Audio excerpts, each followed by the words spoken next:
Now we're ready for Joseph the Dream Teller. After, Look, yeah. that's his father. Huh? That's the father somewhere. No, that's Joseph when he got older. He's older now. See, he's grown up to a young man.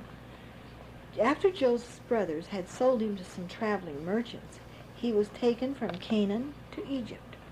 It was a long, dusty journey, and there the merchants sold him to Potiphar, one of the officers of Pharaoh the king.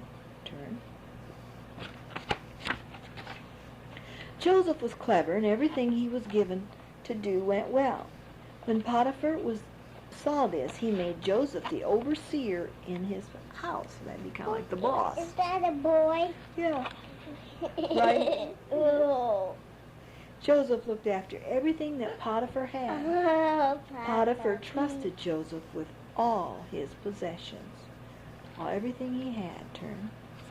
Papa peeked in. Potiphar. Oh, Grandpa turn. Joseph was a very nice young man, and Potiphar's wife saw him and liked him. She said to Joseph, "I love you." But Joseph said, "My master, your husband, has trusted me with everything he has. It would be very wicked of me to love you." Turn. Potiphar's wife waited until she and Joseph were alone in the house, and then she caught hold of his coat and said, "Stay here with me." He ran away, but he left his coat in her hand, and she was furious and said to her husband Potiphar, "Your Hebrew servant has insulted me." Turn. When Potiphar heard this, he was very angry. He sent Joseph to the prison where the king's prisoners were kept, and there the prisoner governor trusted him. He let Joseph look after the other prisoners. Turn.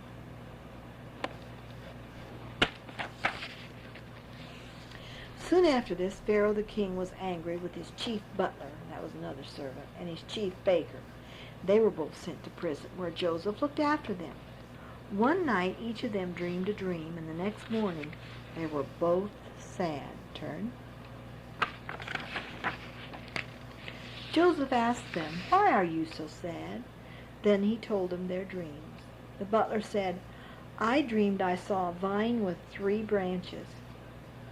Then I saw buds and blossoms and the ripe grapes. I took the grapes and pressed them into Pharaoh's cup. Then I put the cup into Pharaoh's hand." That was food.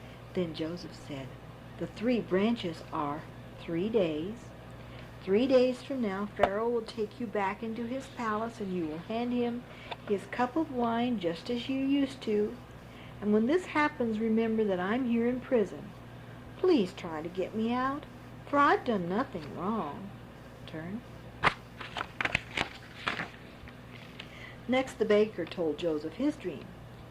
"I had 3 white baskets on my head." See there, 1, 2, 3. In the top one were meat pies for Pharaoh, but the birds came and ate them all up. Joseph said, "The 3 baskets are 3 days. In 3 days, Pharaoh will hang you." Turn. Tony. That wasn't very good news, was it? What Joseph said about the dreams came true. On the 3rd day, Pharaoh hanged the chief baker. He also sent for the chief butler to come back to the palace and take up his old job again. But once the butler was there, he forgot all about Joseph. Turn. 2 years passed, and Joseph was still in prison. Then one day Pharaoh dreamed a dream. He was standing by a river, and he saw 7 fat, healthy cattle come up out of the river and feed in the meadow. And then he saw 7 thin cattle come out of the river, and they ate up the fat cattle. Turn.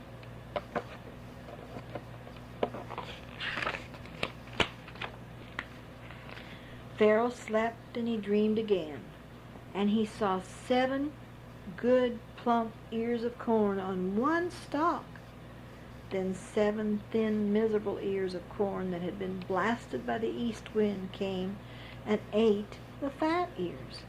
The next morning Pharaoh was troubled, and he sent for his wise men and magicians but none of them could tell him the meaning of his dreams. Turn. At last, the butler remembered Joseph. It was about time, wasn't it? He told Pharaoh how Joseph had explained the meaning of his dream. So Pharaoh sent for Joseph, who quickly shaved and put on clean clothes and came up out of the prison. And when Joseph heard the dreams, he said to Pharaoh, God has shown you what he means to do. The 7 cattle and the 7 ears of corn are 7 years. For the next 7 years in Egypt, there will be good harvests and plenty of corn. But after that, there will be 7 years Yum, of yum, famine. corn. We had corn yesterday. Yeah. But after that, there will be 7 years of famine, and people will be very hungry. Let Pharaoh look for a very wise man to govern the land. Have the man make sure that part of all the corn is stored away in the 7 good years.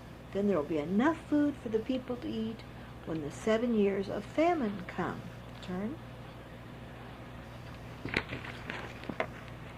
Pharaoh said, You have spoken well and wisely. You shall be the governor and shall rule Egypt under me. Pharaoh then took a ring off his own finger and put it on Joseph's finger. Why does he have that long horn? Well, that long horn they blew to get all the people to come because they didn't have any police cars or radios or anything like that. So they just blew a big horn, and then see all these people came to hear to listen what Pharaoh said.